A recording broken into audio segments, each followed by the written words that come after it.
আমি personally VP হিসাবে দেখতে চাচ্ছি সাদিক কায়েম ভাইকে। আমি বরাবরই ওনার পক্ষে ছিলাম। এখন বাকিটা কি হয় জানি না, আল্লাহ ভরসা। আমি এখন পর্যন্ত লক্ষ্য করছি যে আবিদ ভাইয়ের একটা প্রচুর ফ্যান বেস অলরেডি তৈরি হয়ে গেছে।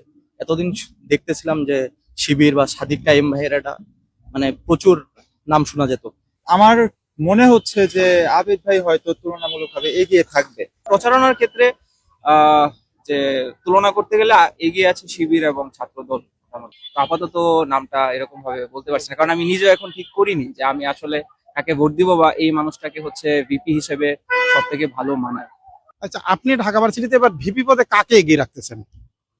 এটা তো বলতে পারছি না কে জয়ী হবে। অ্যাকচুয়ালি আমাদের অনেক বন্ধু বান্ধব ক্লাসমেট সবাই দাঁড়িয়েছে। এখন যে অ্যাকচুয়াল বেশি ভোট পাবে অবশ্যই সেই তো জয়ী হবে। আর যেহেতু 7 বছর পর এটা আবার চালু, মানে এবার ইয়াটা হচ্ছে, তো অবশ্যই একটা হাড্ডাহাড্ডি লড়াই হবে। ঢাবির তো অনেকগুলো প্যানেল দাঁড়িয়েছে, এখানে আপনি ভিপি হিসেবে কাকে দেখতেছেন? আমি পার্সোনালি ভিপি হিসাবে দেখতে চাচ্ছি সাদিক কায়েম ভাইকে। আমি বরাবরই ওনার পক্ষে ছিলাম। এখন বাকিটা কি হয় জানি না, আল্লাহ ভরসা। আর এই যে সাদিক কায়েম ভাইকে চাচ্ছেন, আপনি যেহেতু হলে থাকেন, মেয়েদের ভিতরে সাদিক কায়েম ভাইয়ের জনপ্রিয়তা কেমন বাড়তেছে বা সমর্থন কেমন বাড়তেছে? আমি আমার সার্কেলের মধ্যে লক্ষ্য করছি যে ওনার পক্ষে আছে 80% এর মতো। এখন আমি বাকি ডিপার্টমেন্টের বা বাকিদেরটা আমি আসলে ওমরা বলতে পারছি না, ওনাদের মুখে অন্যান্যদের নামও শুনতে পাচ্ছি। এখন আমি আসলে আমার ফ্রেন্ড সার্কেলের মধ্যে যা শুনতেছি ওখান থেকে মনে হচ্ছে যে সাদিক কায়েম ভাইয়া। এখন আবিদ ভাই হতে পারে বা উমা আপু হতে পারে।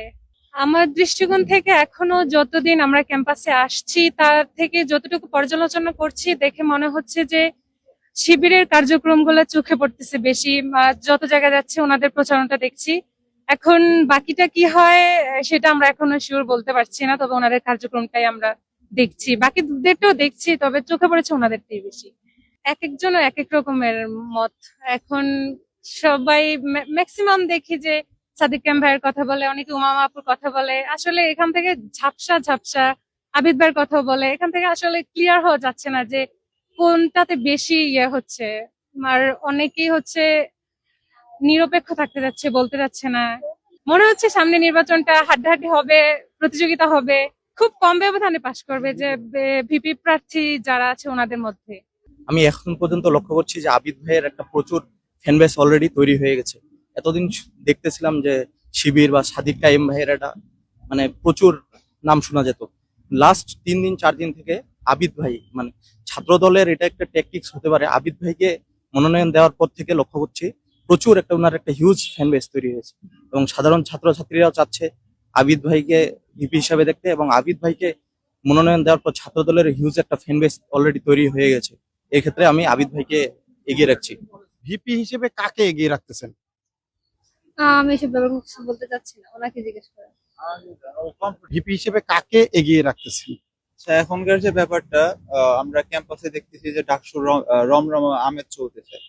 তো এখন এইবারের যে ডাকসুটা এটা খুবই আনপ্রেডিক্টেবল, বলা যাচ্ছে না যে আসলে কে আসবে। সবাই বলতে গেলে নিজের প্রচার প্রচারণা চালাচ্ছে, যেমন আমরা একটু আগে দেখলাম আবিদ ভাই ঘোরাফেরা করতেছে, এরপর সাদিক কায়েম ভাই বা আবু বকর ভাই, যারা যারা আছেন সবাই।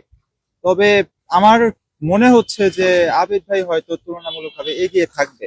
এটা আমার পলিটিক্যাল কোন পয়েন্ট অফ ভিউ থেকে না, আমার যেমন মনে হচ্ছে তার আগেও যে তার একটা পার্টি আছে, সেই পার্টির সদস্য হিসেবে তার কন্ট্রোভার্সি কম, নাই বললেই চলে। সেই হিসেবে আমার মনে হয় যে তাকে বিশ্বাস করলে ছাত্ররা ঠকবে না।